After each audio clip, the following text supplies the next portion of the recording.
Greb,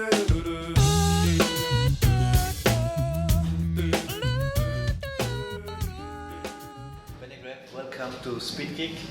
Thanks for having me. Nice to meet you here in Gschoesser in Tyrol, right before the concert. So tell us, what was your main influence in drumming? My main influence in drumming? There were many, probably. An important influence was Stuart Copeland, definitely. Absolutely loved Stuart. I almost became, or tried to become Stuart Copeland for a while, so I had a very intense phase of copying him, and I ruined many ballads by trying to play like him, always. And but I had a huge, I still love like Steve Gadd a lot. He's maybe my all-time favorite. But also jazz guys, Jack DeJohnette, Billy Ward,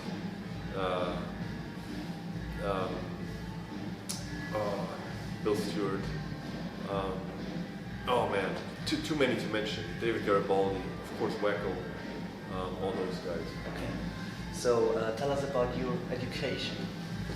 Are you autodidact or did you go to the music school? Well, I started as a self-taught musician. I had trumpet lessons before I played the drums, but the drums I just always I tried around with it myself, and I didn't have a teacher for the first 6 years. So I started to play the drums when I was 6 years old, but without a teacher. But I think the good thing about it was that this way, kind of the drums became my thing. No one told me what is right or what is wrong. It was something that was always mine. I did what I wanted there, and I expressed myself there. But then later I got a teacher when I was 12, and that helped me a lot. And then I studied music later with Udo Dahmen. And yeah, after that I went to Hamburg, and then pretty much I was in the open wild. So I had to learn how to play at sessions and how to play in clubs and not to be too loud in clubs and all that kind of painful lessons that you don't have to learn. So would you suggest young people to go to music school or not? Yeah, I mean, if it's a good one, yes. And I mean, there are teachers out that are wonderful and that can really help you come and see and diagnose things that you are struggling with and really help you with that. I think that the habit of constant learning and constant trying to figure out how to do things better, it's the best thing you can adopt, and that can be with a teacher, that can be with just listening to records, or just practicing yourself and having a nice structured way of practicing, and so whatever helps, you should do. But the danger of like being a drummer as another drummer, if you go to music school, is always there. You mean that you become too much like someone else? Yeah. I don't know. I think that danger is there, not only in music school, but it's always there. If you try to, I always thought it would be the coolest thing to take that example again, to be Stuart Copeland. That would be the coolest thing. Then comes the phase, or at least with me, where I found out I can't. He's always better. He's always a better Stuart Copeland than I can be. And then I thought, okay, that means that if I try to be the best Benny Greb I can be, that would be something. So that's my goal now, and I try to be the best Benny Greb I can be, and then I'm the best in the world in that, because no one can be a better Benny Greb than I am, and I just have to try to be true to myself and try to still do constant learning. I later found out that there is one thing that's even cooler than becoming your idol, which you can't. It's getting respect from your idol, or doing something that your idol respects. And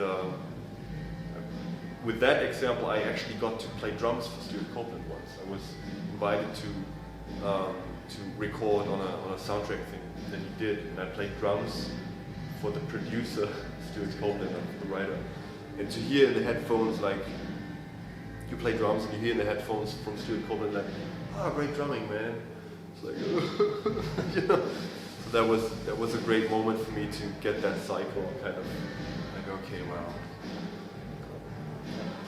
So tell us about the success of the language of drumming and about the new one. Okay. Well, I think the success of the language of drumming was basically because it's a timeless subject. It's something that's not bound to a certain style or a certain level of playing even. It's something, it's a quite fundamental thing. It's a how subject. I like how subjects. Some educational products are what subjects. What should you do? What should you play in that fill? What should you do in that style?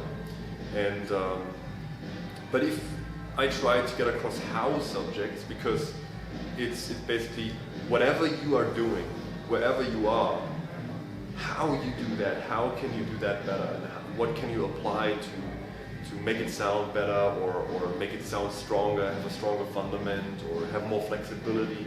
So that was partly what the language of drumming was about, with vocabulary, basically, and becoming fluent with the rhythmic vocabulary.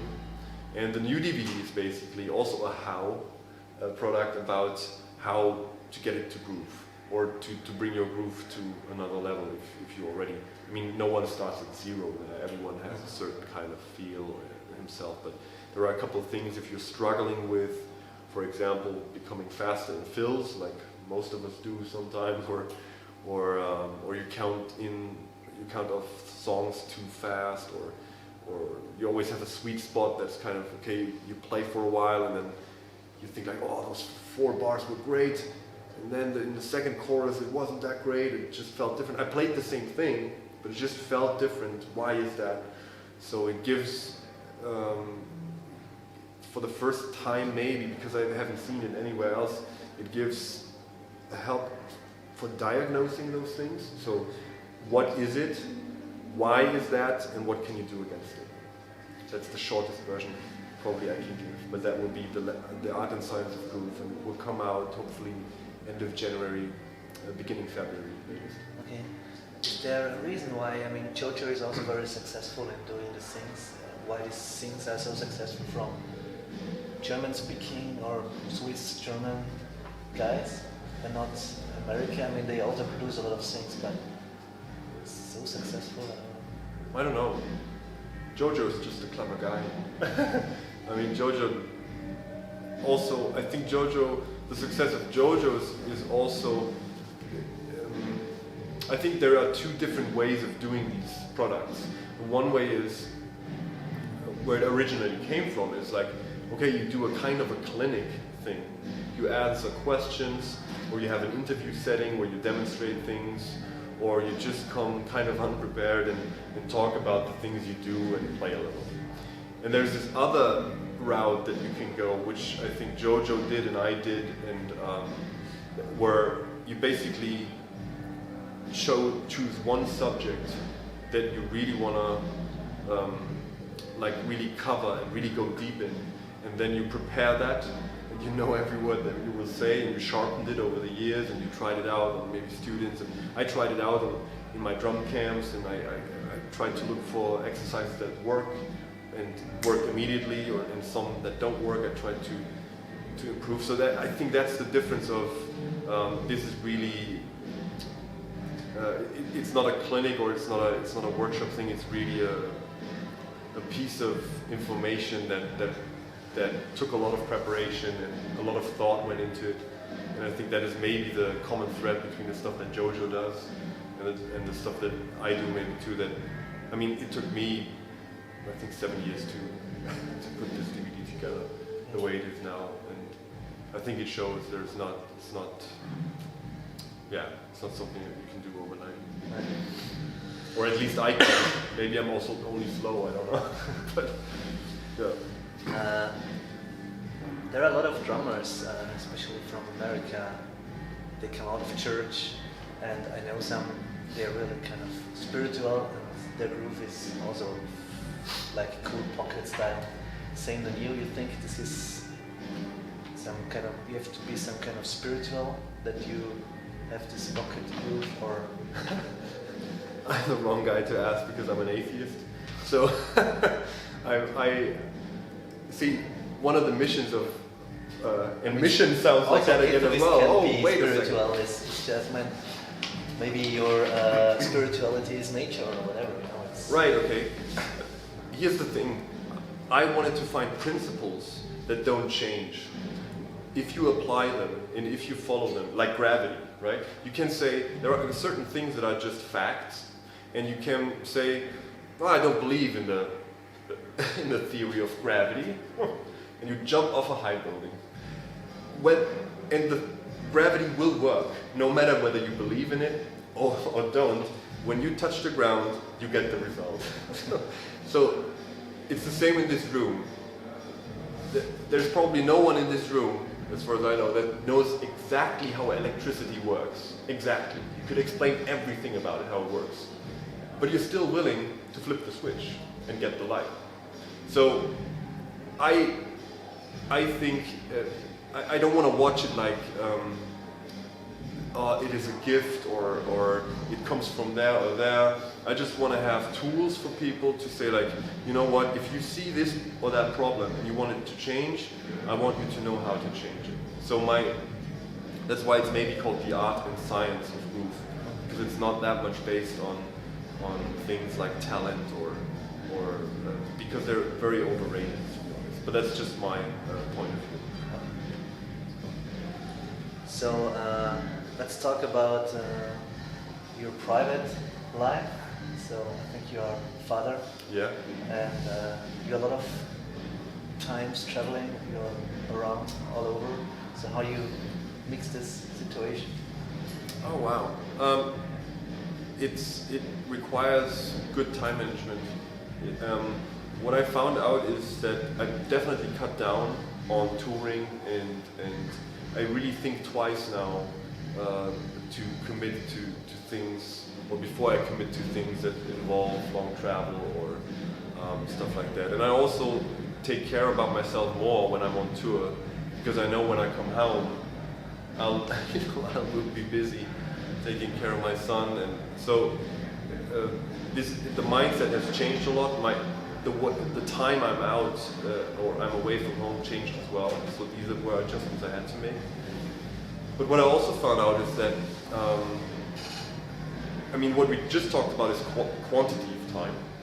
The other important thing is quality of time. So when I'm at home, I try to not look on my mobile phone all the time, or I don't try to wish myself away somewhere. I really try to be.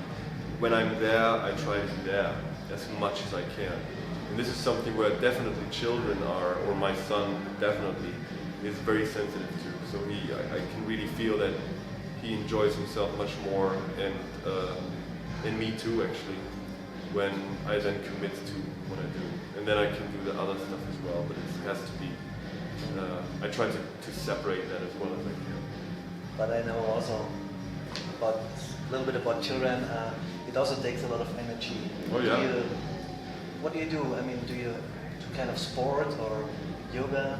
Is there something you? The thing is, I have to be honest, I was a lot into exercise, and I still have the tools. I still think that I can start again soon, but honestly the DVD totally swallowed me.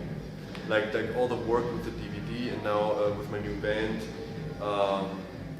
there was a lot to do. And with such a mega project like the DVD, it was like with the dragon, where you cut off one head and two others grow out, and you cut those off and four others come out.